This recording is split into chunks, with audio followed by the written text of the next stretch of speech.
Hey folks, it's Maxwell here and welcome to episode 8 of 21st Century Wrestling Best of British Wrestling. You join us for a go home show before we head to the pay-per-view World War, where we're going to have an epic Iron Man match for the 21st Century Wrestling World Championship. We're going to have a 5-on-5 elimination match between the House of Business and Team Tommy Cornell and a variety of other matches. Quite a few interesting things have happened since the last episode, so sadly, we did end up dropping to medium, so we're in the shocked phase. We can't gain pop for a little bit, but that's fine. That's going to give us at least a month to try and get our act together. One thing I also noticed as well, bizarrely, I don't know how, but it's now showing that we do have like 6 storylines that are all showing as at least hot. So that could just be a case of they were maybe not hot enough for like a main company, like a large, but at the level we're running at, they have the apt amount of heat, I suppose, to help us be successful. So I'm intrigued to see if we do end up going back up to the next level, how that affects that. Obviously, there'll be different storylines by then because we'll be a wee bit further in, but it was one thing that caught my eye. The other thing as well is the creative energy. I think that's going to be massive in this game, because I thought every show we're getting like 240 creative energy, so I thought I'll just add that. I'll do creative finishes, I'll do storylines. There was a lot of stuff there, so it could be quite down to RNG as well, because some of them will just be randomly for a wrestler on your roster. So you might be looking for something and then you get one of these, and it could be like a storyline, it could be just say Roly, Muckletruck, and it's going to be successful no matter what. So you'll get some that are like guaranteed success, some that will be risky, so you might not want to use them. So I'm intrigued to see what we can build up, but it seems like I'm going to be getting like 4 or 5 per show, so that's going to be quite encouraging that we could build up a lot, and a lot of them are for quite a period of time. So I could be sitting there with honestly 30 or 40 ideas for the game that could hopefully be utilised, some correctly, some maybe against us. But we'll crack on anyway. As I say, I'm hoping this sets up the show on Saturday in game to be successful. I've got most of that pre-booked, just to add a wee couple of touches and then add in promos, etc. But for now, we're still learning. It's still the early days of TW9. Let's crack on with the best of British wrestling. So we're straight into action here at the Kent Racecourse in front of a sold out 5,000 crowd. I opted here just to go straight in with the El Demonisco debut. I felt like he needed the kind of exposure of a big match. Obviously he's not going to go over because of his overness, but we decided to go straight in, him and Tommy Cornell, and it was a decent matchup where Tommy Cornell defeats El Demonisco in 11:08 with the Rough Ride. This match was designed so the wrestlers could go out and steal the show. 57 for the wrestling, 42 for the crowd, and a 64 segment, so overall not too bad. It's going to take a bit of time to get Demonisco over in the UK, so hopefully being in the spotlight here can help that. And hopefully one day I'll get crowd heat at the end, something different than simmering. Also, I just want to point out, don't freak out if it's like 1.11 if I'm like a few patches behind. Sometimes I get lazy and don't get the next patch because there's another one due, or sometimes videos are backdated, so don't worry about it. If I can actually book 2 episodes in one day to carry some momentum. We cut backstage and we have someone I've decided to move from a managerial role to basically be our Renee Paquette, effectively, our backstage interview, and that is Kathleen Lee. And in this instance, she is with her guest at this time, Forrest Charmer. And he just goes, "Hey, Kathleen." I don't know why he would go A, but as I say, I'm pretty much trying to make him our version of Grayson Waller. And he says, "What are your thoughts tonight ahead of this match with Edison Silva?" And he says he's a tricky, strong boy, but I think I've shown a lot in the last month what level that I should be operating at and who I really should be facing. So en route to that, Edison Silva is nothing but a stepping stone. So he's going to get over, I hope, a lot with the high charisma in these kind of segments. And of course, we'll continue to give him the Forrest Charmer show. But 50 for the segment. Kathleen was fantastic and he enjoyed going off script as well. I'm trying to keep everything improvised. But anyway, it was about that had a decent reaction from the crowd, but terrible wrestling, as Forrest Charmer defeated Edison Silva with the Lucky Charm in 7:35. 38, 35, 27 for the segments. The crowd saw him as pre-show workers. He's got a long way to go over. We had to protect Edison Silva here. So it's going to take a few hits to the ratings before we get him at a level we can really see him shine. Next up, the next evolution of a professional wrestler, a true world-class athlete. A golden generation failed at football, but this one will not fail at wrestling.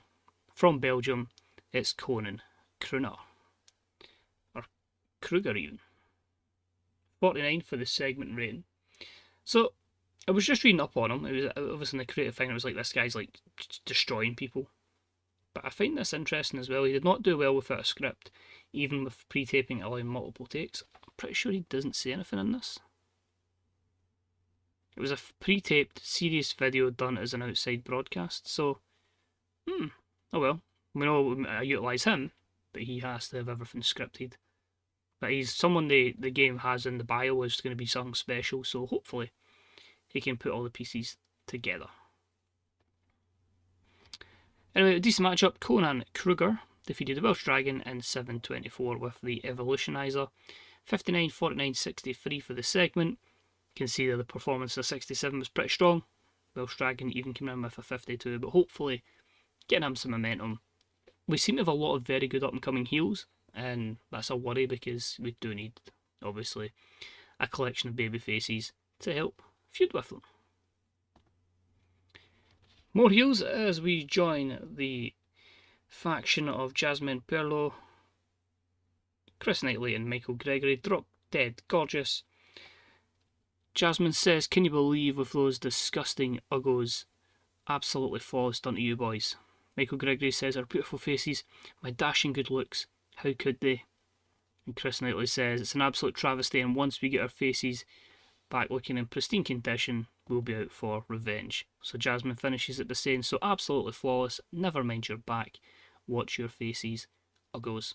So we'll make them just call it update uggos, effectively. But at 24, two of them done well going off script. It's going to take time for another act to get over. Next up, we're about had great heat and decent wrestling. Jonathan Foss defeated Michael X in 8:06 with a doubles drop.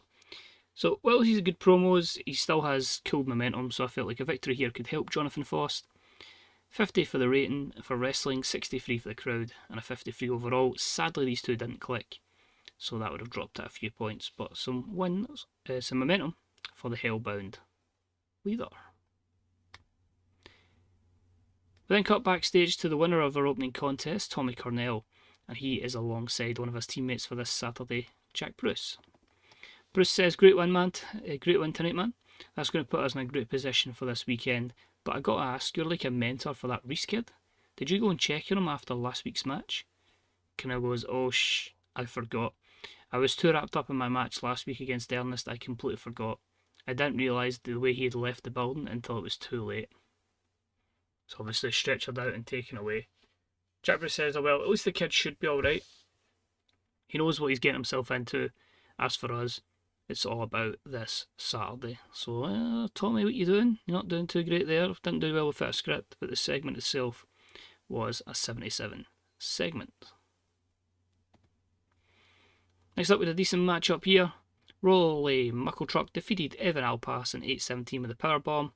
So the Kingsmen unsuccessful here, but it really was just to make Roly look absolutely strong before getting into his matchup with Bedlam at World War.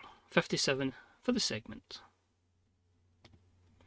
And he's a few words after the match, and he says, "Now Bedlam, I know you're not here tonight, but let this serve as a notice.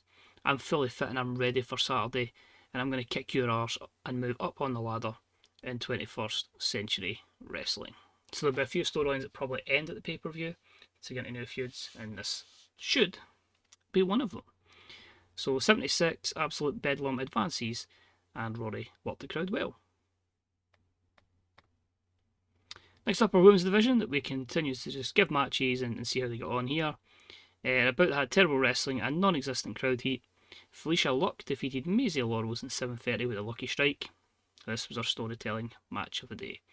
32 for the wrestling, 5 for the crowd and 25 for the segment, so it's improving from a crowd perspective. They're getting a little bit over, and yeah, as I say, this will take time and it turned the crowd off a little bit, but that's fair enough. That's going to take a lot of time. We then had a good wrestling match and a decent reaction from the crowd as Wade Orson defeated Ernest Youngman in 12:29 with the bounce back. This match was also designed so the wrestlers would go out and steal the show. So I really wanted to give Ernest a proper showcase match up against obviously the champ, make him look good, but at the same time have the champ have a great test before he defends his belt. A 68 for the wrestling, only a 47 for the crowd, but overall a 77 just purely for the effort. Orson an 89, Ernest with a 47.